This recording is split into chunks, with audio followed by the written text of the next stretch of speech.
எபேசியர் 4:30 சொல்லுது, பரிசுத்த ஆவியை துக்கப்படுத்தாதிருங்கள் அப்படின்னு இருக்கு. தேவனுடைய பரிசுத்த ஆவியை துக்கப்படுத்தாதிருங்கள். பரிசுத்த ஆவியை துக்கப்படுத்துதல்னா என்ன? முதல்ல எப்படி நம்ம துக்கப்படுத்துறோம்? அதாவது பழைய ஏற்பாட்டு பரிசுத்தவான்களுக்கு கிடைக்காத ஒரு ஸ்லாக்கியம். இன்னும் சொல்ல போனால் பழைய ஏற்பாட்டில் பரிசுத்த ஆவியானவர் இருக்கிறார், இல்லைன்னு சொல்லல, அவர் தான் நடத்தி கொண்டு வருகிறார். தேவ ஆவியை பெற்ற மனுஷர்கள் இருந்தார்கள். ஆனால் மாம்சமான யாவர் மேலும் ஊற்றப்பட்டார்னா இல்லை, குறிப்பிட்ட ஒரு சிலருக்கு தான் அந்த ஆவியானவர் அப்பொழுது அருளப்பட்டார். உதாரணமாக சிம்சோன் மேல் கர்த்தருடைய ஆவியானவர் இறங்கினார்னு இருக்கு. தேவ ஆவியை பெற்ற மனுஷன் தானியேலை குறித்து சொல்லப்பட்டிருக்கிறது. ஆவியானவர் என்னை ஆவிக்குள்ளாக்கி என்னை கொண்டு போனார்னு எசேக்கியேல் சொல்றாரு. இந்த மாதிரி ஒரு சிலருக்கு தான் அப்படி கொடுக்கப்பட்டது. ஆனால் புதிய ஏற்பாட்டில் அப்படி அல்ல. மாம்சமான யாவர் மேலும் என் ஆவியை ஊற்றுவேன்னு சொல்லி இயேசு கிறிஸ்துவானவர் அந்த பரிசுத்த ஆவி நமக்கு வருவதற்கு ஒரு வழிவகை செய்தார். உதாரணமா பழைய ஏற்பாட்டில் எல்லார் மேலும் ஊற்றப்படுவதற்கு பரிசுத்த ஆவியானவர் உள்ளே நுழைவதற்கு வழி இல்லாமல் இருந்தது. இப்போ இயேசு கிறிஸ்துவானவர் மரித்து அவருடைய ரத்தத்தால் நம்முடைய பாவங்களை கழுவினபடினாலே பரிசுத்த ஆவியானவர் நம்ம மேல் வந்து இறங்குவதற்கு வாய்ப்பு இருக்கிறது. இப்போ ஆதியாகமம் 1:1-2 பார்த்தீங்கன்னா, ஜலத்தின் மேல் ஆவியானவர் அசைவாடி கொண்டிருந்தார் அப்படின்னு இருக்கு. இந்த ஜலத்தின் மேல் அசைவாடி கொண்டிருக்க ஆவியானவர் 4000 வருஷமா அந்த ஜலத்திலிருந்து வெளியே வரக்கூடியதான ஒரு விஷயத்தின் மேல் இறங்கணும். இப்போ பூமி ஜலத்திலிருந்து வெளியே வருது ஆதியாகமத்தில். ஆனால் பரிசுத்த ஆவியானவர் இறங்கினாரான்னு பார்த்தா எங்கேயும் இறங்கினார்னு சொல்லப்படலை. வந்து போயிட்டு இருந்திருக்கிறார். இப்போ சிம்சன் மேலே பார்த்தீங்கன்னா இறங்குவார், அப்புறம் போயிடுவார், திருப்பி இன்னொரு இடத்துல இறங்கினார்னு இருக்கும். அப்போ அந்த ஜலத்தின் மேல் அசைவாடுகிற ஆவியானவர் நம்ம மேல் வந்து இறங்குவதற்கு எங்க அவர் வந்து பர்மனண்டா இறங்குறதுக்கு ஒரு வாய்ப்பு கிடைச்சிச்சு. இப்போ நோவா காலத்தில் பார்த்தீங்கன்னா புறாவை நோவா வெளியே விடுறாரு. அந்த வசனம் தெளிவா இருக்கு. புறாவின் உள்ளம் கால்பதிக்க இடம் இல்லாதபடியினாலே புறா திரும்பி வந்தது. அப்படின்னா என்ன அர்த்தம்? அது வந்து தங்கி தாபரிக்க இடம் இல்லை, அப்படி உட்காரத்துக்கு இடம் இல்லை, எந்த ஒரு இடமும் அதுக்கு கிடைக்கல பூமியில. அப்படிதான் பரிசுத்த ஆவியானவரும் பூமியில வந்து இறங்குவதற்கு இடம் இல்லாமல் இருந்தார். அப்ப தண்ணியிலிருந்து இயேசுவானவர் வெளியே வரார் யோர்தான்ல. அந்த தண்ணியிலிருந்து அவர் வெளியே வரும்போது பரிசுத்த ஆவியானவர் அவர் மேல் வந்து இறங்கினார். ஏன்? இப்போ அவருக்கு ஒரு சரீரம் கிடைச்சிருக்கு வந்து இறங்குவதற்கு. 4000 வருஷமா அப்படி இறங்குவதற்கு, பர்மனண்டா அங்கே தங்கி இருப்பதற்கு ஒரு சரீரம் கிடைக்கல. வந்து போறதுக்கு தான் இருந்துச்சு. ஆனா தங்கி தாபரிக்கிறதுக்கு ஒரு சரீரம் கிடைச்சிச்சு. அதுதான் இயேசு கிறிஸ்துவினுடைய சரீரம். அவர் வழியாக நாம் அவருடைய பிள்ளைகளா இருக்கிறபடினாலே அவர் வழியாக நமக்கு எல்லாமே அருளப்பட்டது. இப்போ அந்த பரிசுத்த ஆவியானவர் நமக்குள்ள வந்திருக்கிறாரு. ஆனா சந்தோஷமா இருக்கிறாராங்கிறதான் கேள்வி. பரிசுத்த ஆவியானவர் வந்துட்டார். ஆனா வசனம் சொல்லுது, உங்களுக்குள்ள இருக்கிற பரிசுத்த ஆவியானவரை துக்கப்படுத்தாதிருங்கள். இன்னைக்கு பரிசுத்த ஆவியானவர் இல்ல, அது ஒரு ஆள் தத்துவமே கிடையாது, அது வந்து சும்மா ஒரு பவர் அப்படின்னு சொல்றவங்களும் இருக்கிறாங்க. பரிசுத்த ஆவியானவர் உண்டு. ஆவியானவர்னே உணர்த்தப்பட்ட வசனங்கள் உண்டு. அவர் நமக்குள்ள இறங்கி வந்து வாசம் பண்ணுகிறார்னே வசனம் சொல்லுது. சத்திய ஆவியாகி அவர் உங்க இடத்துல வரும்போது அப்படின்னே இயேசு கிறிஸ்து யோவான் 16 சொல்றார். சோ அவர் வந்து வாசம் பண்ணுகிறார் அப்படின்னு நமக்கு சொல்லப்பட்டிருக்கு. இன்னும் சொல்ல போனா வெளிப்படுத்தின விசேஷத்துல ஆவியானவர் சபைகளுக்கு சொல்லுகிறதை காது உள்ளவன் கேட்க கடவன் வசனம் சொல்லுது. சோ இந்த ஆவியானவர் தான் இந்த இடைப்பட்ட காலம் இயேசு திரும்பி வருகிற வரைக்கும் சபையை நடத்துகிறவராக இருக்கிறார். ஒவ்வொரு காலகட்டத்தில் ஒவ்வொருத்தரும் நடத்துவாங்க. இப்ப பரிசுத்த ஆவியானவர் நடத்துறார்.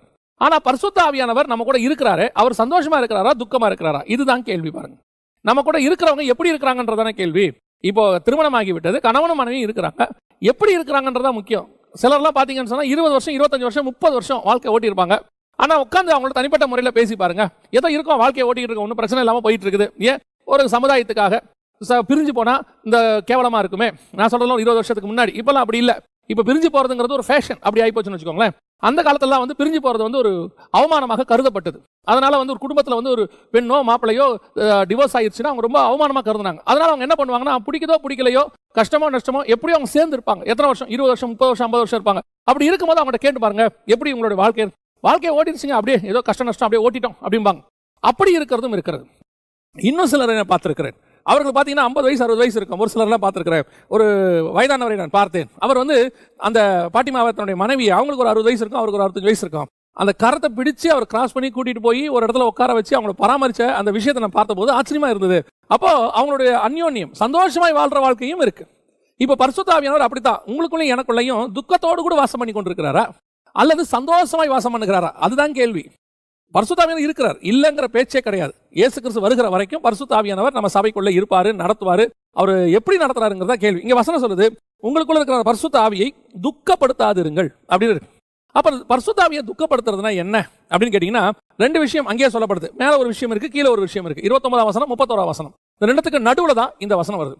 29ஆம் வசனம் சொல்லுது, கெட்ட வார்த்தை ஒன்றும் உங்கள் வாயிலிருந்து புறப்பட வேண்டாம். இதை கேட்ட உடனே நமக்கு அப்பா பரிசுத்த ஆவியானவர் நமக்குள்ள சந்தோஷமா தான் இருக்கிறாரு. ஏன் என் வாயிலிருந்து ஒரு கெட்ட வார்த்தையும் வந்ததில்லை அப்படின்றாங்க. ரட்சிக்கப்பட்டு ஞானஸ்நானம் எடுத்து பரிசுத்த அபிஷேகத்தை பெற்றேன்னு சொல்ற எத்தனையோ பேர் கெட்ட வார்த்தை பேசுறாங்க. அந்த கெட்ட வார்த்தை திடீர்னு வந்துருது. அல்லது சரமாரியா பேசுறவங்களும் இருக்கிறாங்க. இன்னும் ஒருபடி மேல போய் கிறிஸ்தவங்கன்னு சொல்றவங்களும் கெட்ட வார்த்தை நிறைய பேசுறவங்க இருக்கிறாங்க. இன்னும் கொஞ்சம் சிலர்லாம் வந்து அக்கேஷனா, அதாவது ரொம்ப கோவப்பட்டுட்டா அவங்க சொல்லுவாங்க, நானும் எவ்வளவு கண்ட்ரோலா இருந்தாங்க, அது வந்துருச்சு அப்படின்னு சொல்லுவாங்க. உள்ள இல்லாம வெளியே வராது. பாருங்களேன், வசனம் அப்படிதான் சொல்றது, இருதயத்தின் நிறைவினால் வாய் பேசும். எங்கேயோ ஒரு மூலையில அந்த கெட்ட வார்த்தை இருந்துச்சு, அது வெளியே வந்துச்சு. அதே இடத்துல தான் பரிசுத்த ஆவியானவர் உங்களுக்குள்ள இருந்தார். கெட்ட வார்த்தை இருக்கிற அதே இடத்துல தான் பரிசுத்த ஆவியானவர் இருக்கிறார். ஸோ நம்ம வந்து என்ன சொல்றோம் அப்படின்னு சொன்னா, நான் பேசணும்னு நினைக்கலைங்க, ஒரு கோவத்துல ஏதோ ஒன்று ஆத்திரத்துல ஒரு வார்த்தை நான் சொல்லிட்டோம். ஆனா உள்ளுக்குள்ள கெட்ட வார்த்தை இருக்குன்னு வச்சுக்கோங்க. ஆனா இங்க சொல்ற கெட்ட வார்த்தை அது இல்லை பாருங்களேன். இதுவே நமக்கு இதுதான் நம்ம கெட்ட வார்த்தைங்கிறோம். இந்த லெவலுக்கே நமக்கு சந்தோஷப்பட்டு இருக்கோம். பரவாயில்ல, நான் பரிசுத்தவானியா, வாயிலிருந்து ஒரு கெட்ட வார்த்தை வரல, நான் அந்த மாதிரிலாம் எதுவுமே பேச மாட்டேன் அப்படின்னு சொல்லி. சமீபத்தில் ஒரு பரிசுத்தவானை பத்தி நான் கேள்விப்பட்டேன். அவர் பேசுற வார்த்தையை சொன்னபோது, இந்த வார்த்தையை அவர் பேசிட்டாருங்க அப்படின்னு சொன்னபோது கூட இருந்தா அத்தனை பேர் சொன்னாங்க, அவர் வாயிலிருந்து அப்படி ஒரு வார்த்தை வரவே வராதுங்க, சான்ஸே இல்லை, நாங்க அவர் கூட இத்தனை வருஷம் இருக்கிறாங்க. இதுதான் சாட்சி, கெட்ட வார்த்தை. சரி, நம்ம அதை நம்ம சொல்லல. ஆனா இங்க சொல்ற கெட்ட வார்த்தை என்ன? அதே வசனம் சொல்லுது பாருங்க, பக்தி விருத்திக்கு ஏதுவான நல்ல வார்த்தை உண்டானால் அதையே கேட்கிறவர்களுக்கு பிரயோஜனமா இருக்கும்படி பேசுங்கள் அப்படின்னு இருக்கு. நல்ல வார்த்தை எது, கெட்ட வார்த்தை எது அப்படின்னா, பக்தி விருத்திக்கு ஏதுவாக பேசுறது மட்டும்தான் நல்ல வார்த்தை. பக்தி விருத்திக்கு ஏதுவல்லாமல் பேசக்கூடிய எல்லாமே கெட்ட வார்த்தை பைபிள் சொல்லுது. நீங்க பேசக்கூடிய வாயிலிருந்து புறப்படக்கூடிய வார்த்தை எப்படி இருக்கணுமா, பக்தி விருத்திக்கு ஏதுவா இருக்கணும், அதுவும் கேட்கிறவர்களுக்கு பிரயோஜனமா இருக்கணும். அந்த மாதிரி ஒரு வார்த்தையை பேசுறீங்களா தான் கேட்கிறாரு. இன்னைக்கு நம்ம கெட்ட வார்த்தை பேசுறது இல்ல, ஆனா நம்ம என்ன நினைக்கிறோம், நாங்க குடும்பம் உட்காந்து எல்லாரும் சில காரியங்கள்லாம் பேசுவாங்க. அந்த காரியங்கள்லாம் பார்த்தீங்கன்னா உலக பிரகாரமா இருக்கும், கிரிக்கெட்டை பத்தி இருக்கும், சினிமாவை பத்தி இருக்கும், அரசியலை பத்தி இருக்கும், நிறைய விஷயங்கள் இருக்கும். இதுல என்னங்க தப்பு இருக்குது அப்படின்னு கேட்கறாங்க. ஆனா வசனம் சொல்லுது, உங்களுக்குள்ள இருக்கிற பரிசுத்த ஆவியானவர் அதை குறித்து துக்கப்படுகிறார். ஏன் துக்கப்படுகிறார்னா, இந்த வாயின் வார்த்தை இருக்கு பாருங்க, அதுக்கு ஒரு பவர் இருக்கு. எப்படிப்பட்ட பவர்? ஜீவனும் மரணமும் எல்லாம் அதுல தான் இருக்கு.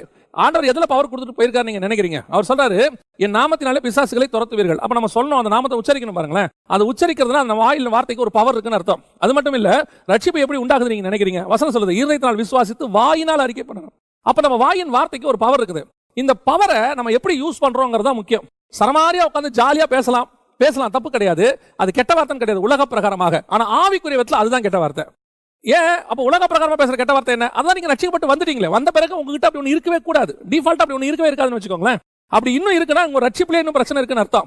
எங்கேயோ ஒரு இடத்துல நான் அர்ஜென்ட்டா நான் கெட்ட வார்த்தை பேசிட்டேன், ஒரு ஆத்தத்துல பேசிட்டேன்னா இன்னும் ரட்சிப்பு பூரணப்படல, உங்களுக்குள்ள இன்னும் கொஞ்சம் பலவீனம் இருக்குன்னு அர்த்தம். நான் பேசுறது அந்த லெவல் இல்ல, நான் 2வது லெவலுக்கு வரேன். முதல் லெவல்ல இருந்து 2வது லெவல்ல என்ன இருக்குது அப்படின்னு கேட்டீங்கன்னா, பக்தி விருத்திக்கு ஏதுவல்லாம எதை பேசினாலும் அது கெட்ட வார்த்தை பைபிள் சொல்லுது. அது நிமித்தம் பரிசுத்த ஆவியானவர் துக்கப்படுகிறார். நான் இப்பொழுது விசுவாசிகளை குறித்து மாத்திரம் சொல்லவில்லை, நான் சபையை குறித்தும் சொல்லுகிறேன். விசுவாசிகள் வீடுகளில் நம்ம உட்கார்ந்து எதை பேசிக்கிட்டு இருக்கிறோம்? கர்த்தருக்கு பிரியமானதை பேசுறோமா, இல்ல துக்கப்படுத்துற மாதிரி பேசுறோமா? ஏதாவது அத்தியாவசியமா பேசுறது வேற. நீங்க என்ன சாப்பாடு இன்னைக்கு செய்யட்டும், பிள்ளைங்களுக்கு என்ன ஃபீஸ் கட்டியாச்சா, என்ன படிக்கிறாங்க, என்னப்பா படிக்கிற, இதெல்லாம் வந்து நம்ம பக்தி விருத்திக்கு ஏதுவா இருக்குதா? அப்ப இதெல்லாமே நம்ம பேசுறோமே, அதை கேட்கல ஆண்டவர். இது தவிர்த்து உட்காந்து ஒண்ணு தேவையில்லாம ஒண்ணு அரட்டை அடிச்சுக்கிட்டு இருப்போம், கதை பேசிக்கிட்டு இருப்போம் இல்ல, தேவனை தேடாதபடிக்கு உட்கார்ந்துக்கிட்டு வேற எதையோ பத்தி பிரயோஜனம் அல்லாத காரியம் இருக்கும். அதான் இங்க வசனம் சொல்லுது, கேட்கிறவர்களுக்கு பிரயோஜனமா இருக்கும்படி.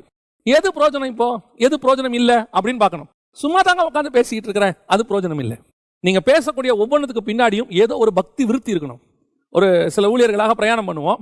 பிரயாணம் பண்ணும்போது அந்த பிரயாணத்துல நான் உணர்ந்திருக்கிறேன், ஒரு சிலரோட பிரயாணம் பண்ணும்போது பக்தி விருத்திக்கு ஏதுவான காரியங்கள் எதுவுமே இருக்காது.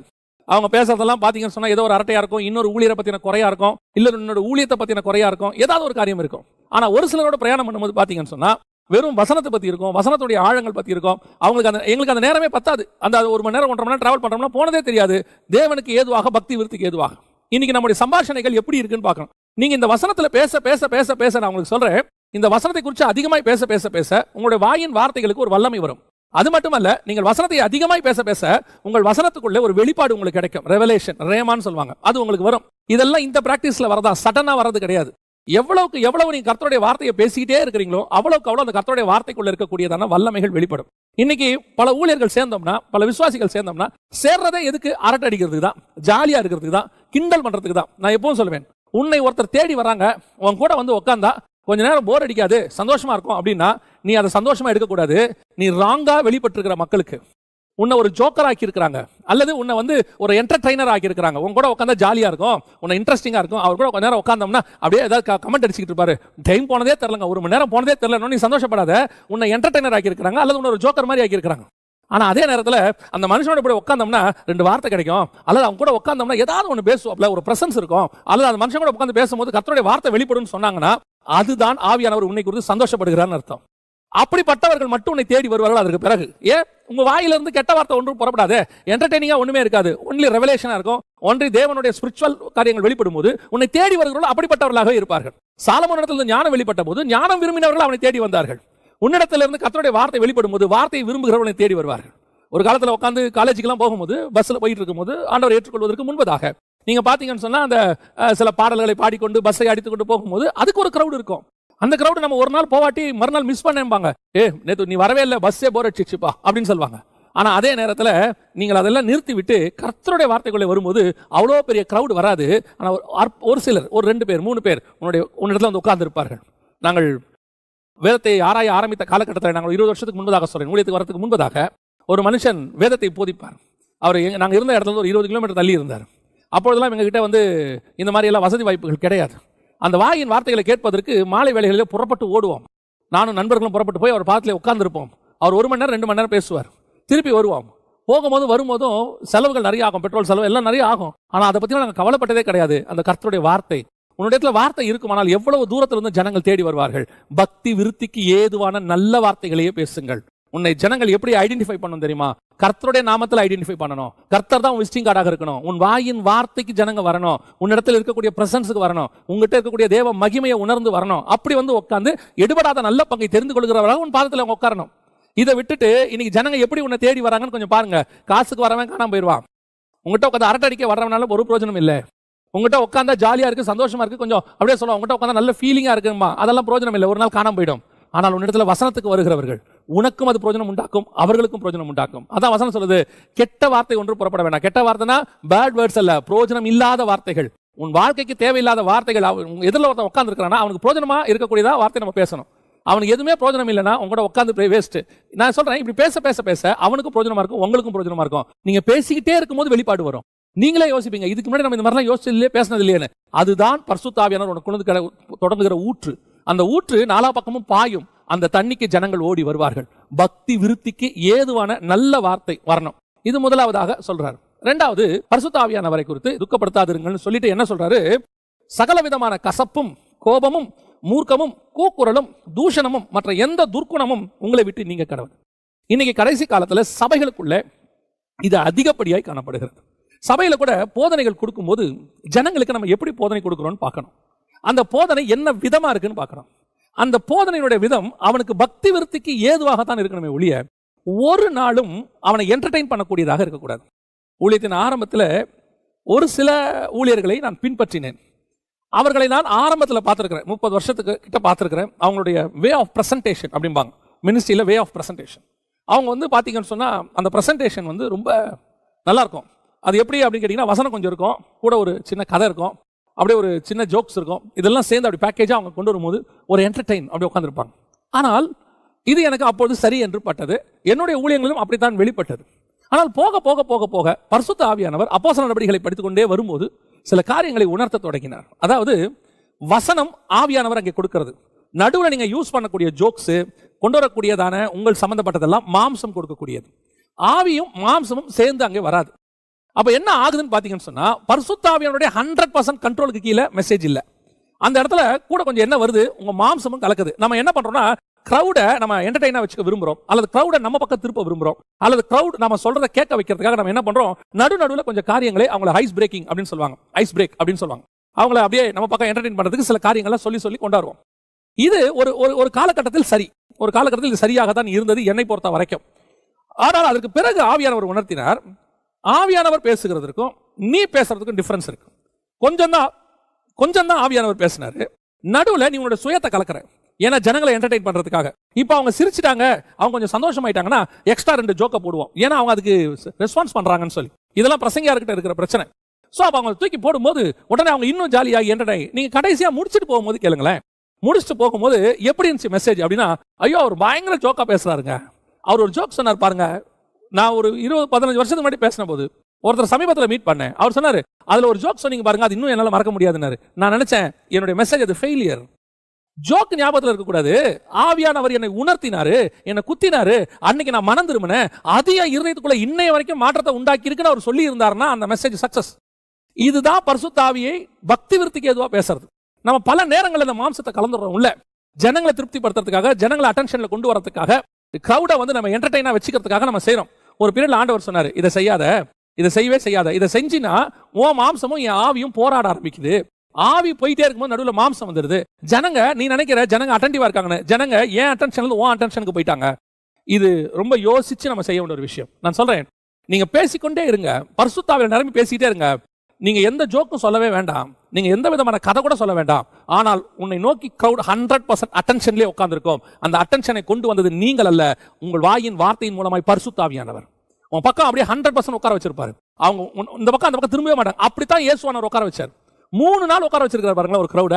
காலையில இருந்து சாயங்காலம் வரைக்கும் உட்கார வைக்கிறார் பாருங்களேன் ஒரு கிரௌட. அவர் ஒரு அற்புதத்தையும் செய்யல, அடையாளத்தையும் செய்யல. நீங்க யோசிச்சு பாருங்க, அந்த மலை பிரசங்கத்துல என்ன அற்புத அடையாளம் நடந்துச்சு? ஒண்ணுமே கிடையாது. ஆனா ஜனங்க அட்டென்டிவா உட்கார்ந்திருக்காங்க பாருங்க. சாப்பாடு தண்ணி இல்லாம ஒருத்தன் உட்கார்ந்து கேட்கறானா, அப்ப அந்த வேர்ட் எப்படி இருந்திருக்கும் பாருங்களேன். அப்படி நீ பரிசுத்த ஆவியில நிரம்பி பேசும்போது, பரிசுத்த ஆவியானவர் உனக்குள்ள இருந்து பேசும்போது, உன் மாம்சம் கலக்காம 100% வாயின் வார்த்தைகள் புறப்பட்டு வரும்போது, அது ஜனங்களுடைய இருதயத்துக்குள்ளே நேரடியாய் போகும். அதுதான் பக்தி விருத்திக்கு ஏதுவான வார்த்தை. இதோட கூட எப்ப நீங்க உங்க மாம்சத்தை கலக்குறீங்களோ அது கெட்ட வார்த்தை.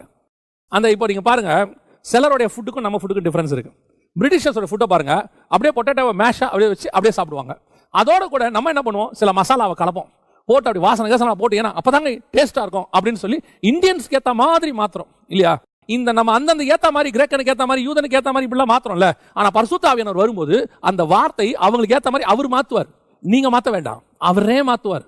அந்த வார்த்தை அவங்களுக்கு ஏற்ற மாதிரி போகும். உட்கார்ந்திருக்கணும் 50 பேர்னா 50 பேருக்கும் அந்த வார்த்தை 50 விதமாய் போகும். 5000 பேர்னா 5000 பேருக்கும் 5000 விதமாய் போகும். அதை செய்ய பரிசுத்த ஆவியானவர் வல்லமையுள்ளவராய் இருக்கிறார். அந்த கிரவுட் மொத்தத்தையும் நீங்க ஆதாயம் பண்ணணும்னா, கர்த்தருக்குள்ள கொண்டு வரணும்னா, முதல்ல நீங்க கர்த்தருக்குள்ள இருந்து பேசணும்.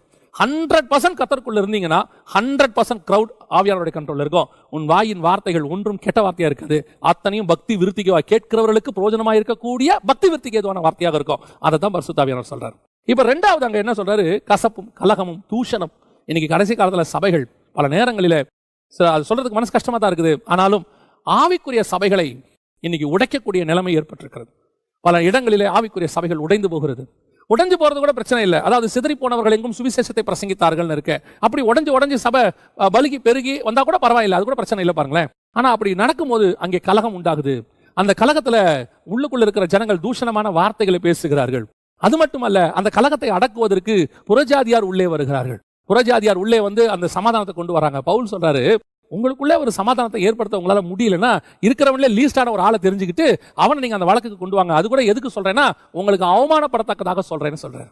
இன்னைக்கு சபைகள் கலகங்களால் நிறைந்திருக்கிறது. எப்படி பரிசுத்த ஆவியானவர் சந்தோஷமா இருப்பார் சொல்லுங்க? பரிசுத்த ஆவியானவர் அசைவாடுகிற சபைன்னு சொல்றோம், ஆவிக்குரிய சபைகள்னு சொல்றோம். இன்னைக்கு அந்த சபைகளுக்குள்ளே கலகம், தூஷணம், அந்த சபை இந்த வசனத்துல சொல்ற அத்தனையும் இங்க இருக்கு. கசப்பு, கோபம், மூர்க்கம், கூக்குரல். கடந்த 10 வருஷத்துல சென்னையில நிறைய சபைகளை பார்க்கிறேன். நான் தமிழ்நாடு முழுக்க பல சபைகளை குறித்து கேள்விப்படுகிறேன். ரொம்ப வேதனையாக இருக்கிறது. சபைகள் அங்க இருக்கக்கூடியதான அந்த குரூப்பா, நான் கேபாவை சார்ந்தவன் என்றும், நான் பவுலை சார்ந்தவன் என்றும், நான் அப்போலோவை சார்ந்தவன் என்றும் என்று அன்னைக்கு என்ன பிரச்சனை வந்துச்சோ, இன்னைக்கு அதே பிரச்சனை சபைகளுக்குள்ள அதே மாதிரி கூக்குரல், தூஷணம், கேவலமான வார்த்தைகள். இவர்கள் எல்லாம் தேவ மனுஷர்களா என்றால் நான் சொல்லுவேன், தேவ மனுஷர்கள் அல்ல. தேவனுடைய மனுஷன் அப்படி செய்ய மாட்டான்.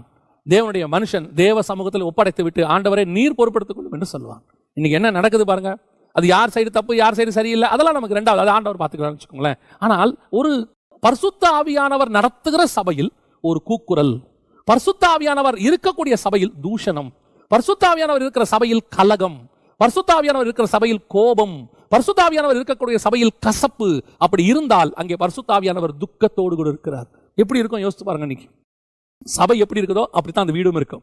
சபையினுடைய அபிஷேகம் அந்த சபையில் இருக்கக்கூடிய விசுவாசிகள் வீட்லையும் இருக்கும். சபை கூக்குரலிட்டா விசுவாசி வீட்லையும் கூக்குரல் இருக்கும். சபையில ஒரு கசப்பு இருந்தா விசுவாசி வீட்லையும் இருக்கே. இந்த அபிஷேகத்தோட தான் அவங்க வீட்டுக்கு போறாங்க. பரிசுத்தாவின் அபிஷேகத்தோட அவங்க வீட்டுக்கு போனா பரிசுத்தாவின் நிறைவு இருக்கும். நீ கசப்பையும் கூக்குரலையும் கோபத்தையும் மூர்க்கத்தையும் அந்த இடத்துல கொண்டு வந்து ஜனங்களுக்குள்ள போராட்டத்தை நீங்க கொண்டாந்துட்டீங்கன்னா அதே அபிஷேகத்தோட வீட்டுக்கும் போவாங்க. நான் சொல்லுகிறது குறிப்பிட்ட எந்த சபையும் அல்ல, அநேக சபைகள் இப்பொழுது அந்த பிரச்சனைக்குள்ள இருக்கிறது. பரிசுத்த ஆவியானவர் துக்கத்தோடு கூட இருக்கிறார். ஒரு காலத்தில் அந்த சபைகளிலே பரிசுத்த ஆவியானவர் அசைவாடி 1000 கணக்கான ஆத்துமாக்களை கொள்ளை பொருளாய் கொண்டு வந்த சபைகள். எத்தனையோ சபைகள் இப்படிப்பட்டவர்களாலே துண்டு துண்டாகி சபைகளுக்குள்ளே தேவையற்ற காரியங்கள் நடந்து சபைகளுக்குள்ளே ஜனங்களை சமாதானப்படுத்துவதற்கு புறஜாதியார் உள்ளே வந்து, இது பரிசுத்த ஆவி விரும்பக்கூடிய காரியம் இல்லை. பரிசுத்த ஆவியை துக்கப்படுத்தாதிருங்கள். நான் சொல்றேன், பரிசுத்த ஆவியானவர் அசைவாடுகிற சபையில அந்நிய காரியம் நடந்துருச்சுன்னா அதற்கான விலை அதிகம் கொடுக்கப்பட வேண்டி இருக்கும். இன்னைக்கு நிறைய பேர் அதை உணர மாட்டேங்கிறாங்க. ஏதோ இப்ப பிரச்சனை சரியாயிரும், அப்புறமா பின்னாடி இல்ல, இதுக்கான விலையை நாம் கொடுக்க வேண்டி வரும். நம்ம நிறைய பைபிள்ல இதுக்கான ஆதாரங்கள் இருக்கு. ஆரம்பத்தில் ஒரு சின்ன தப்பு பண்ணியாச்சு, அதோட முடிஞ்சிருச்சான்னு பாத்தீங்கன்னா அதற்கான ஒரு கிரயத்தை கர்த்தர் செலுத்த வைப்பார். எல்லாத்துக்கும் உண்டு, தாவீதுக்கும் உண்டு, அது மோசேக்கும் உண்டு, அது ஆரோனுக்கும் உண்டு, அத்தனை பேருக்கும் உண்டு. அவர்கள் செய்ததுக்கு ஒரு கிரயத்தை கர்த்தர் செலுத்த வைப்பார். அந்த கிரயத்தை செலுத்த வைப்பாருங்கிற பயம் இல்லாததுனால தான் இதெல்லாம் நடக்கும். உங்களை அழைத்த பரிசுத்த ஆவியை, உங்களை அபிஷேகித்த பரிசுத்த ஆவியை, உங்களை நடத்தின பரிசுத்த ஆவியானவரை இன்னும் சொல்ல போனால் உங்களுக்குள் இருக்கிற பரிசுத்த ஆவியானவரை தயவு செய்து இப்படிப்பட்ட செய்கைகளினாலே துக்கப்படுத்தாதீர்கள். உங்கள் வீடுகளிலே கூக்குரல் இடாதிருப்பதாக, கணவன் மனைவிக்குள்ளே கூக்குரல் வராதிருப்பதாக. இன்னைக்கு பரிசுத்த ஆவியை பெற்றோன்னு சொல்றவங்களுக்குள்ள அமைதி இல்லை, சமாதானம் இல்லை, சண்டைக்கு தீவிரித்தல், கூக்குரல். இன்னைக்கு வீடுகளுக்குள்ளே எப்படி சபைகளுக்குள்ளே உட்காந்து ஒன்று ஆராதிக்கிறீங்க? உங்கள் நிமித்தம் ஒரு செத்த நீங்க அப்படிப்பட்ட ஒரு கூக்குரலோடு கூட, ஒரு கசப்போடு கூட, ஒரு மூர்க்கத்தோடு கூட, ஒரு சமாதானம் இல்லாமல் சபைக்குள்ள நீங்க உட்கார்ந்தீங்கன்னா நீங்க ஒரு செத்த நீங்க பரிசுத்த ஆவியை துக்கப்படுத்துறவங்க. சபைக்குள்ள ஒப்புரவாகி சபை என்பது சரிப்படுத்துகிற இடமாக இருக்கணும். இன்னைக்கு நிறைய பேர் வந்த வண்ணமா திரும்பி போறாங்க. கணவன் மனைவியும் பிரச்சனையோட சபைக்கு வராங்க, சபையில் அது சால்வ் ஆகணும் இல்லையா? சால்வ் ஆகாம அதே பிரச்சனையோட திரும்பி போய் ஒரு வாரம் கசப்போட இருக்கிறாங்க. அடுத்த வாரம் வராங்க, அடுத்த வாரமும் சரியாகல, அடுத்த 2 வாரம் கசப்போட இருக்கிறாங்க. அதுக்கப்புறம் குடும்ப பிரிவினைக்கு நேரா போகும். எப்பவுமே வசனம் சொல்லுது, சூரியன் அஸ்தமிக்கிறதுக்குள்ள சரி ஆயிரணும். கணவனுக்கு மனைவிக்குள்ள இருக்கிற பிரச்சனை, அது வீட்டுக்குள்ள இருக்கிற எந்த பிரச்சனையா இருந்தாலும் சூரியன் அஸ்தமிக்கிறதுக்குள்ள எல்லாம் பரிசுத்த ஆவி துக்கப்படுவார் உங்களுக்குள்ள இருக்கிறார். தயவு செய்து உட்கார்ந்து 2 பேரும் பேசுங்க. சபைகளுக்குள்ள அப்படிப்பட்ட காரியங்கள் வராதிருப்பதாக, சபைக்குள்ளே கூக்குரல் தூஷணமான காரியங்கள் வராதிருப்பதாக. முதலாவது, பரிசுத்த ஆவியை நம்ம எதனால துக்கப்படுத்துகிறோம்? புரோஜனமற்ற வார்த்தைகளை பேசுகிறதுனாலே. புரோஜனமற்ற வார்த்தைகளை மட்டும் இல்ல, தூஷணம், கூக்குரல், இது போன்ற சம்பவங்களாலே பரிசுத்த ஆவியை நாம் துக்கப்படுத்துகிறோம். இரண்டாவது, தேவனை நாம் எப்படி துக்கப்படுத்துகிறோம்?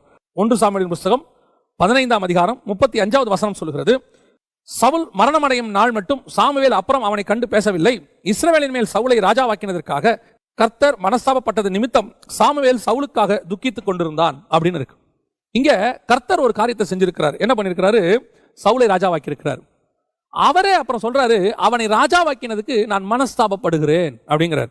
ஒரு அபிஷேகத்தை கர்த்தர் கொடுத்திருக்கிறாரு, ராஜாவாக அபிஷேகம் பண்ணிருக்கிறார். யாரு? சாமுவேல் தான் அபிஷேகம் பண்ணிருக்கிறார். அபிஷேகம் பண்ணப்பட்ட மனுஷனை பார்த்து கர்த்தர் மனஸ்தாபப்படுகிறார். இவனை ஏன் தான் அபிஷேகம் பண்ணினோ? இன்னைக்கும் இதே நிலைமை அநேகருக்கு ஏற்பட்டிருக்கிறது. இன்னைக்கும் இருக்கிறாங்க. அது ஊழியமாக இருக்கட்டும் அல்லது வேற எந்த வேலையாக இருக்கட்டும், கர்த்தர் உங்களுக்கு அதை கொடுத்திருக்கிறாரு. கர்த்தர் அந்த ஸ்தானத்தில் உட்கார வச்சிருக்கிறாரு. எங்கேயோ இருந்த உண்மை கர்த்தர் கொண்டு வந்து உட்கார வச்சிருக்கிறாரு. சாமுவேல் சொல்றாரு சவுலை பார்த்து, நீர் எங்க இருந்தே தெரியுமா? உன் ஆண்டவர் கழுதைக்கு பின்னாடி இருந்த உங்களை கொண்டு வந்து உட்கார வச்சாரேன்னு சொல்றாரு. எல்லாம் உண்மைதான். ஆனால் கர்த்தர் சொல்றாரு, நான் இவனை ராஜாவாக்கினதுக்கு நான் மனஸ்தாபப்படுகிறேன். இன்னைக்கு அநேக ஊழியர்கள், விசுவாசிகளை கர்த்தர் அபிஷேகம் பண்ணதற்காக மனஸ்தாபப்படுகிறார். ஏன்? இங்கே நடந்த சம்பவம் என்ன? சவுல் விஷயத்தில் நடந்தது என்ன? சவுல் 2 முக்கியமான காரியங்கள்ல ஏற்கனவே ஒரு தடவை அவரு சாமுவேல் வரத்துக்கு முன்னாடியே எல்லாத்தையும் செஞ்சு முடிச்சிட்டாரு. அதுலயே சாமுவேலுக்கும் சவுலுக்கும் பிரச்சனை ஆயிருச்சு. அங்கேயே கர்த்தர் ராஜ்யபாரத்தை நிலைநிற்க பண்ண மாட்டார்னு அவர் சொல்லிட்டார். ஆனா இப்போ 15ஆம் அதிகாரத்துல நீங்க வாசிக்கும் போது சவுல் அமலேக்கியருடைய ஆடு மாடுகள் மேல அவர் ஆசைப்பட்டாருன்னு நம்ம பார்க்கிறோம். அதாவது இது ஒரு வகையான பொருளாசை. கர்த்தர் தான் அபிஷேகம் பண்ணினார். ஒண்ணும் இல்லாம ஒரு கழுதையை வச்சுக்கிட்டு வாழ்க்கையை ஓட்டிக்கிட்டு இருந்த ஒரு ஃபேமிலி, சரி பணக்கார வீடாவே இருக்கட்டும், ஒரு பணக்கார ஃபேமிலி, ஏன்னா கழுதை வச்சிருந்தா அவங்க பணக்காரங்க அன்னைக்கு. அப்படி ஒரு ஃபேமிலியில இருந்து ஒரு மனுஷனை கொண்டு வந்து கர்த்தர் ராஜாவாக மாத்துறாரு. அப்படி ராஜாவாக்கின பிறகு ஒரு ஆடு மாடு மேல பொருளாசை, இது ஒரு வகையான பொருளாசை. அதனாலதான் இங்க அவர் சொல்றாரு 22வது வசனத்துல சாமுவேல் சொல்றாரு, அதற்கு சாமுவேல், கர்த்தருடைய சத்தத்திற்கு கீழ்ப்படுகிறதை பார்க்கிலும் சர்வாங்க தகன பலிகளும் கர்த்தருக்கு பிரியமா இருக்கிறோமோ, பலியை பார்க்கிலும் கீழ்ப்படிதலும் ஆட்டுக்கடக்களின் இனத்தை பார்க்கிலும் செவி கொடுத்தலும் உத்தமம். ரெண்டக பண்ணுதல் பில்லி சூனிய பாவத்திற்கும் முரட்டாட்டம் பண்ணுதல் அவபக்திக்கும் விக்கிரகாராதனைக்கும் சரியா இருக்கிறது. வசனம் பாருங்க எவ்வளவு தெளிவா இருக்கு. இன்னைக்கு ஊழியத்துக்காரனுக்கோ இருக்கட்டும், விசுவாசியா இருக்கட்டும், கர்த்தர் ஒன்று அபிஷேகம் பண்ணிருக்கிறார். பரிசுத்த ஆவியினாலேயும் ஊழியத்துக்கு ஒன்று அபிஷேகம் பண்ணிருக்கிறார். நீயும் ராஜாவாக ஆசாரனாக அபிஷேகம் பண்ணப்பட்ட மனுஷன். உன்னையும் கர்த்தர் ராஜாவாக அபிஷேகம் பண்ணிருக்கிறார்.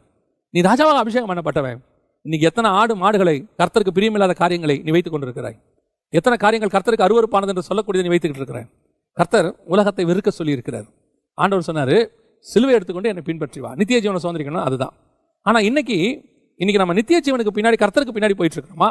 இல்ல அந்த வாலிபன் ஒருத்தன் மிகுந்த பொருளாசை உடையவன, பொருள் இருக்கிறவனா இருந்தபடினால துக்கத்தோடு கூட திரும்பி போனான்னு இருக்கு. அந்த நிலையில் இருக்கிறோமா? இன்னைக்கு ஊழியக்காரங்களா இருக்கட்டும், விசுவாசிகளுக்கா இருக்கட்டும், இந்த கடைசி காலத்துல இந்த பொருளாசை, தற்பெருமை இதெல்லாம் ரொம்ப அதிகமாகிட்டே போகுது. அதிகமாக போயிட்டு இருக்கு. அதாவது வாழ்க்கைக்கு பொருள் தேவை, பொருள் தேவை இல்லைன்னே கிடையாது. எந்த ஒரு விஷயம் அதுவா இருக்கும் போது ஓகே, அது ஆசையா மாறும்போது பிரச்சனை. சாப்பாடு வாழ்க்கைக்கு தேவை, அது பிரச்சனையே இல்லை. அது பெருந்திண்டியாய் மாறும்போது பாவமாக மாறுகிறது. பொருள் தப்பே கிடையாது, பொருள் தேவை. பொருள் ஆசை வரும்போது தான் பிரச்சனையாகுது. அப்படிதான் ஆண்டவர் சொல்றார், பொருள் ஆசை அப்படிங்கிறார். இன்னைக்கு வாழ்க்கைக்கு தேவையான, ஊழியத்துக்கு தேவையான காரியத்தை நீங்க வாங்கிக்கங்க, ஒரு தப்பும் இல்லை.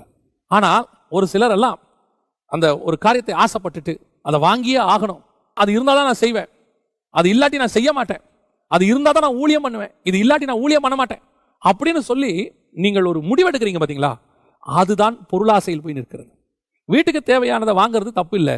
ஒரு சாப்பாட்டுக்கு தேவையான காரியம் இருக்கு, உன் வீட்டில் வந்தால் ஒரு உட்கார வைக்கிறதுக்கு சேர் தேவைப்படுது, அல்லது ஒரு சில காரியங்கள் இருக்கு, அதெல்லாம் தப்பு கிடையாது. ஆனால் அதே நேரத்தில் இந்த குவாலிட்டியில் இப்படித்தான் வாங்குவேன், ஏன்னா நான் ராஜாவுடைய பிள்ளை, நான் இயேசுவுடைய பிள்ளை, நான் இப்படித்தான் வாங்குவேன்னு சொல்லி அதிக லக்ஸுரி, அதான் எப்பவும் சொல்லுவேன், நீட்டா ட்ரெஸ் பண்ணுங்க, லக்ஸுரியா பண்றது தான் தப்பு. ஆண்டவர் உன்னை எளிமையா இருக்க சொல்லியிருக்காரு, ஏழ்மையா இருக்க சொல்லவே இல்லை. தரித்திரமா இரு கர்த்தர் சொல்லவே இல்லை. நிறைய பேர் தப்பா புரிஞ்சுக்கிறாங்க. தரித்திரமா இரு, எல்லாத்தையும் விட்டுட்டு நீ போய் பிச்சை எடுன்னு கர்த்தர் சொல்லவே இல்லை. எளிமையா இரு, ஆவியில் எளிமை உள்ளவர்கள் பாக்கியவான்கள், சிம்பிளிசிட்டி. ஆனா இன்னைக்கு என்ன ஆகுது, நான் ராஜாவுடைய பிள்ளை, இயேசு ராஜாவுடைய பிள்ளை அப்படின்னு சொல்லி இந்த சிம்பிளிசிட்டியை, எளிமையை ஏழ்மையா காட்டுறாங்க. நீ ஏன் இப்படி சாதாரணமா இருக்கிற, நல்ல கிராண்டா இரு. எளிமையா இருக்கிறது தப்பே கிடையாது, எளிமையா தான் நீ இருக்கணும். ஆனா இந்த லக்ஸூரி உச்சத்துக்கு ஒண்ணு போகுது பாத்தீங்களா, அதுதான் பிரச்சனையாகி மாறுகிறது. நெசசிட்டி வேற, லக்ஸூரி வேற. உனக்கு தேவைன்னு ஒன்று இருக்கு. இப்போ உதாரணமா ஒரு மனுஷனுக்கு முட்டியில் ஒரு சின்ன பிரச்சனை வந்துருச்சு. வந்த உடனே டாக்டர் சொல்றாரு, ஒரு குறிப்பிட்ட ஷூ ஒன்று போடுங்கன்னு சொல்றாரு. அந்த ஷூவினுடைய விலை 10,000 ரூபாய். இப்போ வேற வழி இல்லை, அந்த பிரச்சனைக்கு அந்த ஷூவை போட வேண்டியிருக்கு. 10,000 ரூபாய்க்கு அவர் ஷூ போடுறார். உடனே ஒரு சிலர் அவரே 10,000 ரூபாய்க்கு போடும்போது நான் ஏன் 10,000 ரூபாய்க்கு போடக்கூடாது, நான் 20,000 ரூபாய்க்கு போடுவேன். இஃப் யூ நீட், அதான் ரொம்ப முக்கியம். உனக்கு தேவை இருக்குமானால் எதை வேணாலும் செய்யலாம். ஊழியத்தின் தேவை இருக்குமானால் அதுக்கு நீங்க செலவு பண்றது ஒரு தப்பும் இல்லை. ஆனா சிலர் இப்படித்தான் இருக்கணும், அப்படியே நான் ஒரு கிராண்டா ஆடிட்டோரியம் மாதிரி, நான் ஒரு சினிமா தியேட்டர் மாதிரி இல்லை. தேவனை கூடி ஆராதிப்பதற்கு நமக்கு ஒரு இடம் வேண்டும். அந்த இடம் டீசென்ட்டாக இருக்கணும். அந்த இடத்துல நமக்கு தேவையான ஒரு மைக்கு, ஒரு ஸ்பீக்கர் போதும். இல்ல உலகத்தில் இருக்கிற பெஸ்ட் ஸ்பீக்கர் ஏன் சர்ச்சில் தான் இருக்கணும், ஏன்னா அது நான் குவாலிட்டி மெயின்டைன் பண்றேன். இல்ல, அங்கதான் நீ மிஸ்டேக் பண்ற. தேவை என்னவோ அது ஓகே. லக்ஸுரி கர்த்தர் ஒரு நாளும் விரும்பவே இல்லை. இன்னைக்கு என்ன ஆகுது அப்படின்னு கேட்டீங்கன்னா, பொருளாசை உச்சத்துக்கு போயிட்டே இருக்குது, உச்சத்துக்கு போகுது. இந்த பொருளாசை எங்க வருது? ஒரு சிலர் சொல்றாங்க, நான் கஷ்டப்பட்டேன் அதனால கர்த்தர் எனக்கு திருப்பி தரார். கர்த்தர் தேவைக்கு தர்றது ஒன்றும் தப்பே இல்லை. ஆனா கர்த்தர் எப்படி தராரு, அது கர்த்தர் கொடுக்கறதா முதல்ல, அதை நம்ம கொஞ்சம் ஆராய்ச்சி பார்க்க வேண்டாமா? இப்போ ஒரு நாள் கஷ்டப்பட்டேன் அதனால கர்த்தர் எனக்கு திருப்பி தராருன்னா, பவுலுக்கு எப்படி திருப்பி தந்திருக்கணும், பேதுருக்கு எப்படி திருப்பி தந்திருக்கணும்? இல்ல நம்ம அவங்கள விட அதிக சாக்ரிஃபைஸ் பண்ணிட்டோமா? இல்ல அவங்க நம்மளை விட குறைவான ஊழியம் பண்ணிட்டாங்களா, நம்ம அவங்களோட அதிக ஊழியம் பண்ணிட்டோமா? அவர்களுக்கும் தேவை. இப்ப பாருங்க, இயேசு கிறிஸ்து ஊழியம் பண்ணாரு, ஒரு பணக்கார வீட்டுல போய் சாப்பிடுறாரு, ஒரு சீமோன் வீட்டுல போய் சாப்பிடுறாரு. அவன் வீட்டுக்கு போனோம்னா நல்லா விருந்து கொடுத்துருப்பாங்க. அந்த வீட்டில் போய் உட்காந்துட்டு, இயேசுநாதர் நான் எளிமையா சாப்பிடக்கூடியது, எனக்கு ஒரு அரை சப்பாத்தி கொடுங்க, எனக்கு மேல வேண்டாம், இதெல்லாம் ஆடம்பர ஃபுட்டு இல்ல, அது இல்ல. எனக்கு நான் ஒரு உதாரணம் சொன்னா உங்களுக்கு புரியும் நினைக்கிறேன். ஒரு முறை ஊழியத்துக்கு போயிட்டு நாங்கள் வந்து கொண்டிருக்கிறோம், வர வழியில ஒரு ஹோட்டல்ஸுமே இல்லை, சாப்பிடவும் இல்லை, மணி 2:30 மணி ஆயிடுச்சு. அந்த வழியாக வரும்போது அங்கே ஒரு ஹோட்டல் இருந்தது. அப்போ கூப்பிட்டு போனவங்க சொன்னாங்க, பிரதர் இங்கே சாப்பிட்றோமா, மணி 2:30 ஆகி போகுது, ரொம்ப பசி, சாப்பிடலாம். போய் இறங்கி போனோம். அங்கே ஒரு சாப்பாடு 150 ரூபாய் சொன்னாங்க. என் கூட வந்த மனுஷன் சொன்னாரு, இல்ல நான் இங்கே சாப்பிட மாட்டேன், இன்னும் ஒரு 2 மணி நேரம் டிராவல் பண்ணி போயிட்டோம்னா அங்கே சாப்பாடு 100 ரூபாய் தான், இது ஆடம்பர ஹோட்டல். நான் சொல்றேன், இன்னும் 2 மணி நேரம் போறதுக்குள்ள உங்க சரீரம் எப்படி பாதிக்கப்படுமோ, அல்சர் வருமோ, என்ன பிரச்சனை வருமோ, அது உங்க இஷ்டம். ஆனால் இது ஆடம்பரம் அல்ல, அத்தியாவசியம். தேவை வரும்போது ஒரு 50 ரூபா அதிகம் கொடுத்து சாப்பிட்றதுங்கிறது வேற விஷயம். ஆனா அதுக்கப்புறம் நான் அந்த மாதிரி ஹோட்டல்ல மட்டும்தான் சாப்பிடுவேன், வேற எங்கேயும் சாப்பிட மாட்டேங்கிறது தான் தப்பு. அதான் லக்ஸுரி. இந்த காரியத்தை நீங்க புரிஞ்சுக்கிட்டீங்கன்னா உங்களுக்கு நல்லதா இருக்கும். எதுக்கு சொல்ல வரேன், இன்னைக்கு இந்த பொருளாசை அதிகமாயிக்கொண்டே போகிறது. கர்த்தர் ஒன்று சொல்லி, அதுவும் அதோட பெரிய விஷயம், இதுல ஆவியானவர் எங்க துக்கப்படுறா தெரியுமா? கண்டிப்பா ஆவியானவர் அந்த இடத்துல உங்களுக்கு ஒரு உணர்த்துதலை கொடுப்பார், ஏதாவது ஒரு வகையில தெரியப்படுத்துவார். அந்த கழுதை செவுத்துல வச்சாது மோதும் பாருங்களேன், உங்களை போக விடாம தடுக்கிறதுக்கு. அந்த பொருள் உங்களுக்கு கிடைக்க விடாம ஏதாவது செய்வாரு, அல்லது உங்களுக்குள்ள ஒரு சமாதானத்தை எடுப்பாரு, அல்லது இது வேணாங்கிறது எப்படியாவது உணர்த்துவார். ஆனா ஒரு சிலர் அதுக்கு செவிசாய்க்க மாட்டாங்க. செவிசாய்க்காம இந்த பிழையா மாதிரி மீறி செய்வாங்க. அதை எப்படியாவது வாங்கணும். அடுத்து என்ன செய்வாங்க தெரியுமா, அதை கொஞ்சம் அதிக காசு கொடுத்தாவது வாங்கிடுவோம், பரவாயில்ல இருக்கட்டும், நான் வாங்கணும்னு முடிவு பண்ணிட்டேன், நான் முடிவு பண்ணா கண்டிப்பா செய்வேன். கர்த்தர் தடுத்தும் செய்யறவங்க இருக்கிறாங்க. இதுதான் சவுல் செஞ்சது. கர்த்தர் சொல்றாரு, அமலேக்கியர் ஆடு மாடு வேணாப்பா. அதுக்கு அவன் சொல்ற வார்த்தை என்ன தெரியுமா, கர்த்தருக்கு பலி செலுத்துவதற்கு, ஆண்டவருக்காக பலி செலுத்துறதுக்கு. இன்னைக்கு நிறைய பேர் அதான் சொல்லி தெரியும், மினிஸ்ட்ரிக்காக தாங்க இதெல்லாம், மினிஸ்ட்ரிக்காக தான் இப்படி நாங்க பண்றோம். இல்ல, மினிஸ்ட்ரிக்காக எளிமையா செய்யுங்க, மினிஸ்ட்ரிக்காக தேவையோட செய்யுங்க, அதுல ஒரு தப்பும் இல்ல. ஆடம்பரம் தேவன் விரும்பாத ஒன்று, கர்த்தர் அதை அருவருக்கிறார். அல்லது கர்த்தர் வேணான்னு சொல்ற விஷயத்தை கீழ்ப்படிதல். ஒரு விஷயத்தை நல்லா கவனிங்க, கர்த்தர் ஒன்று சொன்னா அதுக்கு கீழ்ப்படியணும். ஆவியானவர் வேணானா வேணாதான், அது 5 ரூபாயானாலும் வேணாதான், 50,000 ரூபாயானாலும் வேணாதான். இது வேணான்னு கர்த்தர் சொல்லிட்டாருன்னா வேணாம். 5 ரூபா தானே, இது ஏன் கர்த்தர் வேணாங்கிறாரு, வாங்கி வச்சுப்போம். இல்ல, கர்த்தர் சொல்றது வேணாம், அவ்வளவுதான். அது 5 ரூபாய் 50 ரூபாங்கிற பிரச்சனை கிடையாது, கீழ்ப்படிதலா இல்லையாங்கிறதா. பழம் சாப்பிடணுமா சாப்பிடலையாங்கிறது அந்த இடத்துல எது பிரமாணம், கீழ்ப்படிதல் பிரமாணம். இங்க என்ன சொல்றாரு பாருங்க, 23ஆம் வசனத்தில் சொல்றாரு, நீ கர்த்தருடைய வார்த்தையை புறக்கணித்தீர், ஆகவே நீ ராஜாவா இராதபடிக்கு கர்த்தர் உம்மை புறக்கணித்து தள்ளினார். ஒன்னு தெரிஞ்சுக்கோங்க, எந்த இடத்துல கர்த்தர் நம்மளை ரிஜெக்ட் பண்றாரு நமக்கு தெரியாது, நமக்கு தெரியவே தெரியாது. இதோட நீ முடிஞ்ச அப்படின்ட்டாரு. இதுல கொடுமை என்ன தெரியுமா, அடுத்த 38 வருஷம் சவுல் ராஜாவாக இருக்கிறார். ஏன் சொன்னா அந்த வசனம் எப்படி ஆரம்பிக்குதுன்னா, சவுல் ராஜாவாக இருந்த 2வது வருஷம், ராஜ்யபாரம் பண்ணின 2வது வருஷம்னு அந்த 13:1 இருக்கு. 13:1 வாசிக்கும் போது சவுல் ராஜ்யபாரம் பண்ணி 1 வருஷம் ஆயிற்று. அதுக்கப்புறம் தான் அந்த பிரச்சனை வருது. அதுக்கப்புறம் நீங்க வாசித்து பாருங்க, கிட்டத்தட்ட ஒரு 30 வருஷத்துக்கு மேல சவுல் ராஜாவா இருந்திருக்கிறார். தாவீது இன்னும் ராஜாவாகல. கர்த்தர் புறக்கணித்து தள்ளின பிறகு, இதுதான் பிரச்சனையே. கர்த்தர் நிறைய பேரை ஊழியத்தை தள்ளிட்டார், ஆனா ராஜாவாகவே இருப்பாங்க. கர்த்தர் அதெல்லாம் தடுக்கவே மாட்டாரு. இப்ப யோசித்து கர்த்தர் தள்ளிட்டாரு. மறுநாள் காலையில சவுலுக்கு வந்து சாப்பாடு பிரச்சனை வந்துச்சா? மறுநாள் காலையில சவுலுக்கு குதிரை இல்லாம போச்சா? இனி ராஜா இல்லைன்னு சொல்லிட்டு போர் சேவர்லாம் போயிட்டாங்களா? இல்ல. அடுத்த 30 வருஷம் ராஜா மாதிரி தான் உட்கார்ந்தாரு, ஆனா ராஜா இல்ல. அபிஷேகம் போயிருச்சு, கர்த்தர் அபிஷேகத்தை எடுத்துட்டார். இப்ப பிரச்சனை, நீர் சிங்காசனத்தில் ராஜா உட்கார்ந்து இருக்கிறதா கர்த்தருடைய அபிஷேகமான்னு கேட்டா கர்த்தருடைய அபிஷேகம் தான் முக்கியம். கர்த்தர் அபிஷேகம் இல்லாம நீ ராஜ்யபாரத்தில் உட்கார்றதுல ஒரு பிரயோஜனமும் இல்ல. கர்த்தர் புறக்கணித்து தள்ளின பிறகு நீ சீட்ல உட்கார்ந்துருக்கிறதுல என்ன பிரயோஜனம்? இன்னைக்கு நிறைய ஊழியம் அப்படிதான் நடக்குது. கர்த்தர் புறக்கணித்து தள்ளிட்டாரு.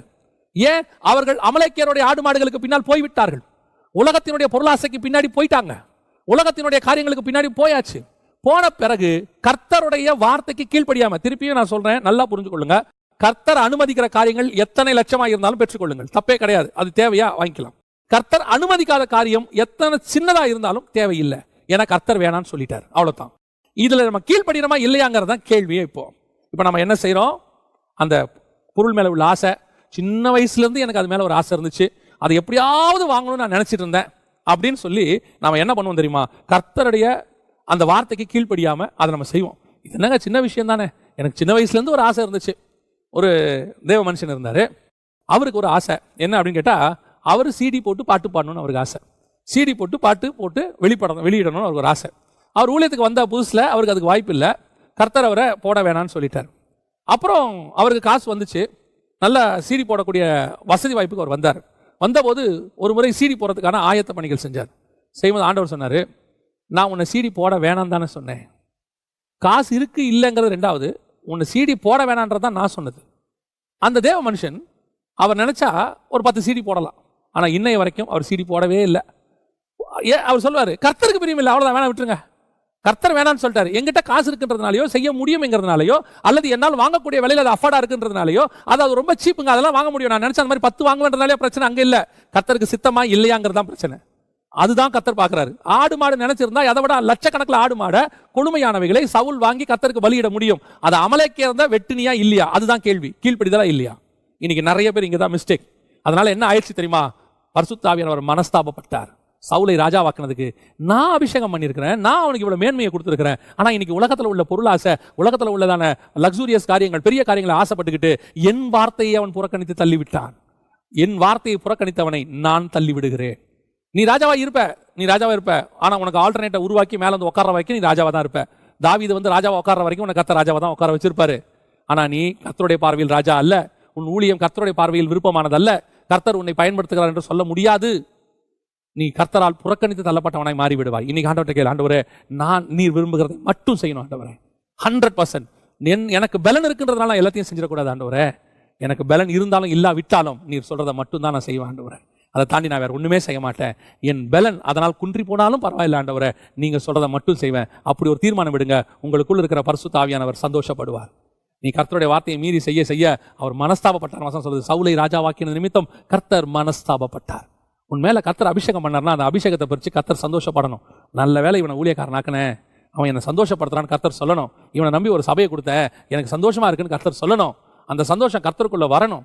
அப்படி வராம உன் நிமித்தம் துக்கம் வந்தா கர்த்தர் மனஸ்தாபப்படுகிறார். கடைசியாக கர்த்தர் எங்கே இன்னொரு காரியத்திலும் கர்த்தர் மனஸ்தாபப்படுகிறார். ஆதியாகமத்தின் புஸ்தகம் 6ஆம் அதிகாரம் 6வது வசனம் சொல்லுகிறது, தாம் பூமியிலே மனுஷனை உண்டாக்கினதற்காக கர்த்தர் மனஸ்தாபப்பட்டார்.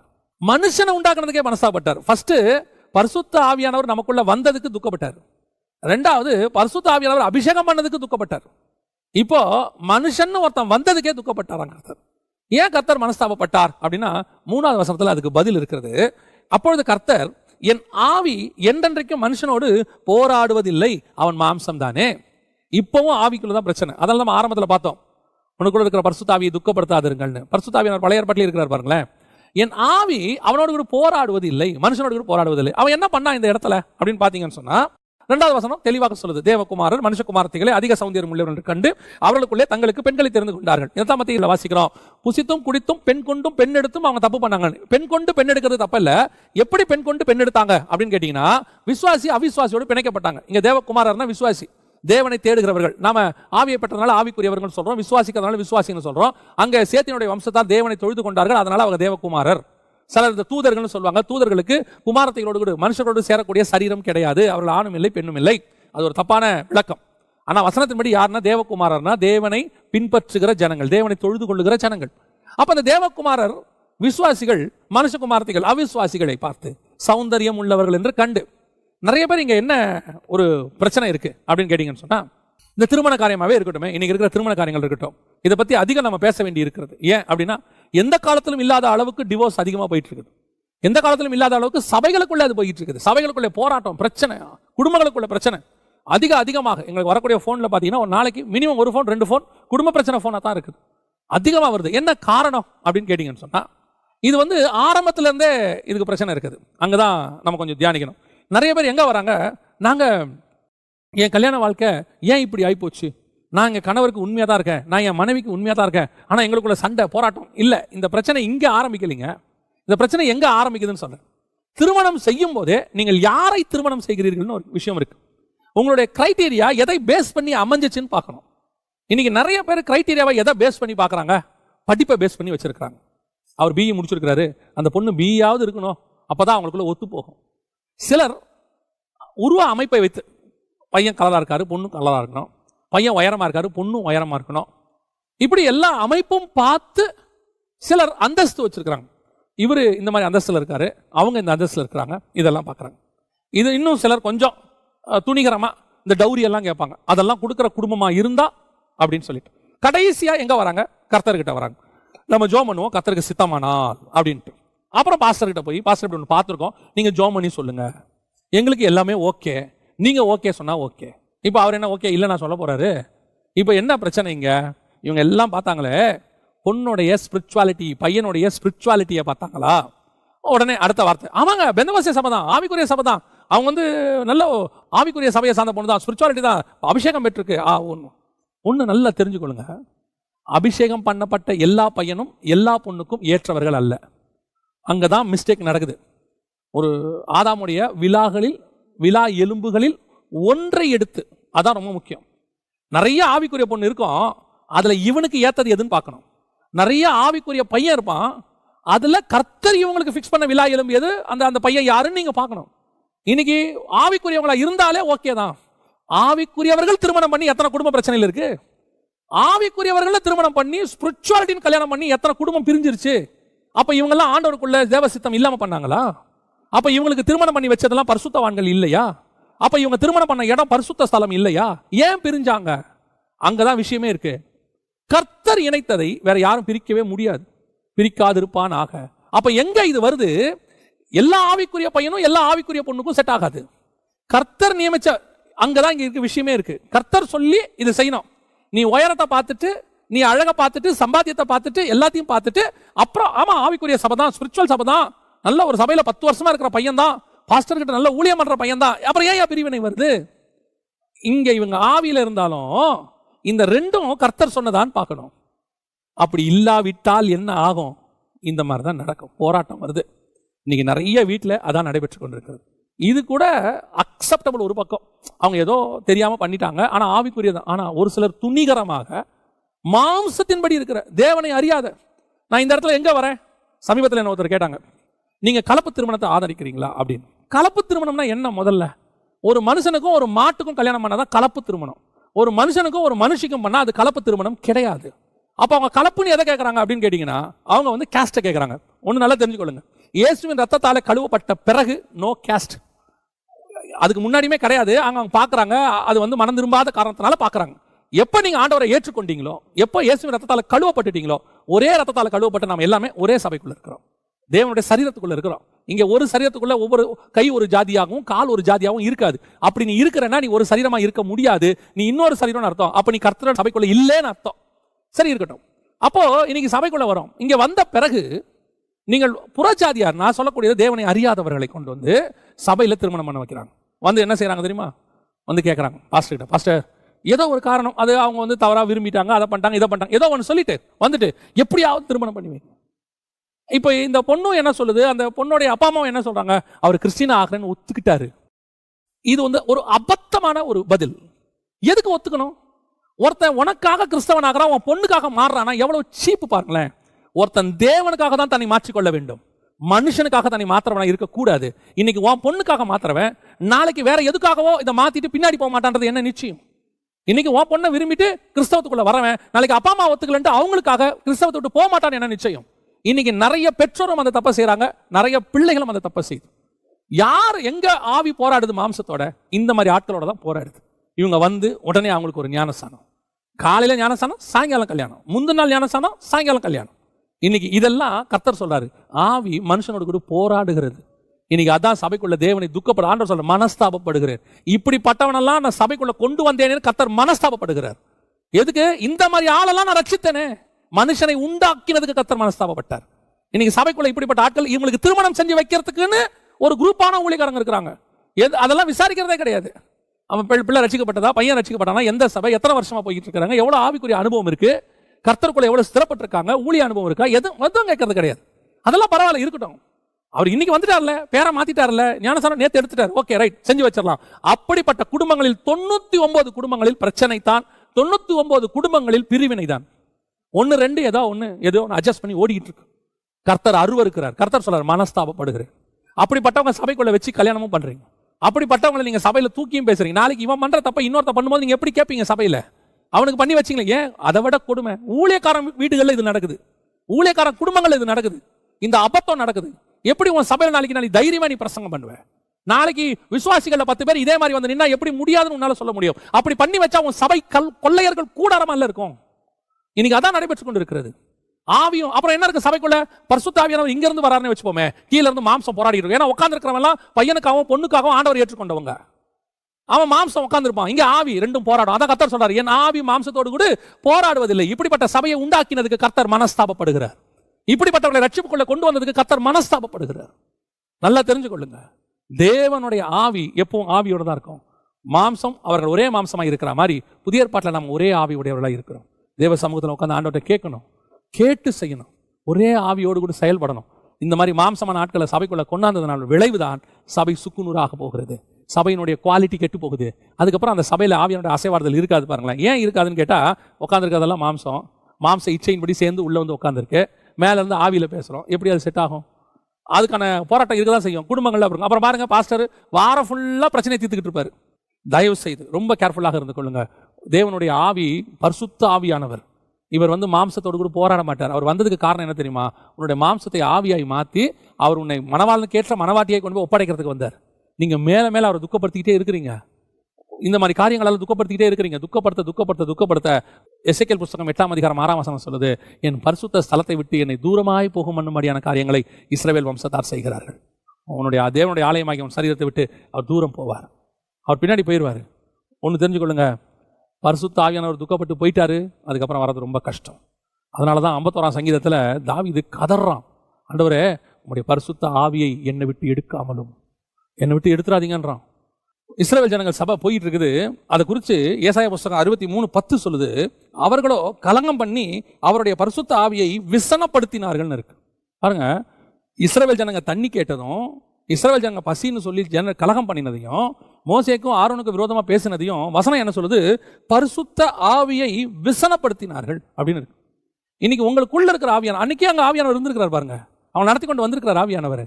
நீ கலகம் பண்ணும் போது, சண்டை போடும்போது, நீ ஊழியக்காரனோடு கூட போராடும் போது, ஊழியக்காரனுக்கு விரோதமாக தூஷணமாய் பேசும்போது, ஒவ்வொரு காரியத்திலும் நீ செய்யும் போது பரிசுத்த ஆவியானவர் விசனப்படுகிறார். இன்னைக்கு அதுதான் நடக்குது. ஆண்டவர் சொல்றாரு, என் ஆவி மனுஷனோடு கூட போராடுவதில்லை. அதனுடைய முடிவு என்னாச்சு தெரியுமா? முழு பூமியையுமே கர்த்தர் அழிக்க சித்தம் கொண்டார் தண்ணியில. கடைசியா மொத்த பேரையும் க்ளோஸ் பண்ணி போட்டார். சவுல் துக்கப்படுத்த நிமித்தம் ராஜ்யபாரத்தை தள்ளினார், ஆனால் ஜனங்கள் துக்கப்படுத்த நிமித்தம் மொத்தமா அழிச்சு போட்டார். இஸ்ரவேல் ஜனங்களை பாருங்க, 20 வயதுக்கு மேற்பட்ட அத்தனை பேரையும் க்ளோஸ் பண்ணிட்டார். எல்லாம் வனாந்தரத்தில் சாவான். 20 வயசுக்கு கீழே இருக்கிறவன் தான் 40 வருஷம் கழிச்சு அங்கே போவாங்க. இதுக்கு நான் சொல்றேன், பரிசுத்த ஆவியை துக்கப்படுத்த ஒரு காலகட்டம் வரைக்கும் கர்த்தர் பார்த்துட்டே இருப்பார். அதுக்கு பிறகு கர்த்தர் ஒப்பு கொடுப்பார். அதான் நடக்குது. இன்னைக்கு உங்களுக்குள்ள பரிசுத்த ஆவியானவரை கர்த்தர் கொடுத்திருக்கிறார். அவரை சந்தோஷமா வச்சுக்கோங்க. பக்தி விருத்திக்கு ஏதுவான காரியங்களை பேசுங்க. தேவையில்லாத காரியங்களை பேசாதீங்க. கெட்ட வார்த்தையே பேசவே பேசாதீங்க. தேவையில்லாமல் பேசுறது எல்லாமே கெட்ட வார்த்தை தான். உட்காந்து அரட்டை அடிக்கிறதுக்கு பதிலாக நல்ல பக்தி விருத்திக்கு ஏதுவான சில காரியங்களை சொல்லிக் கொடுங்க. பிள்ளைங்களோட வீட்டில் உட்காந்துருக்கீங்களா, சாதாரணமாக பேசுறது நம்ம பேசலாம். ஸ்கூலை பற்றி, சாப்பாடை பற்றி, எஜுகேஷன் பற்றி பேசலாம். மற்ற நேரங்களில் பைபிளை பற்றி சில காரியங்கள் நீங்கள் சொல்லிக் கொடுக்கலாம் அவங்களுக்கு. அதுக்கு அடுத்தபடியாக கர்த்தர் உங்களை அபிஷேகம் பண்ணியிருக்கிற ராஜாவாக, விசுவாசியாக இருக்கட்டும், ஊழியக்காரனாக இருக்கட்டும், கர்த்தர் அபிஷேகம் பண்ணினதை ஒரு நாளும் व्यसனப்படுற அளவுக்கு கொண்டு போகக்கூடாது. சவுலை ராஜாவாக்கினதுக்கு கர்த்தர் மனஸ்தாபப்பட்டது நிமித்தம் அப்படி ஆகக்கூடாது. கர்த்தர் நம்ம நினைச்சு சந்தோஷப்படணும். நம்ம கொடுத்த ஊழியத்தின் நிமித்தம் கர்த்தர் சந்தோஷப்படணும்.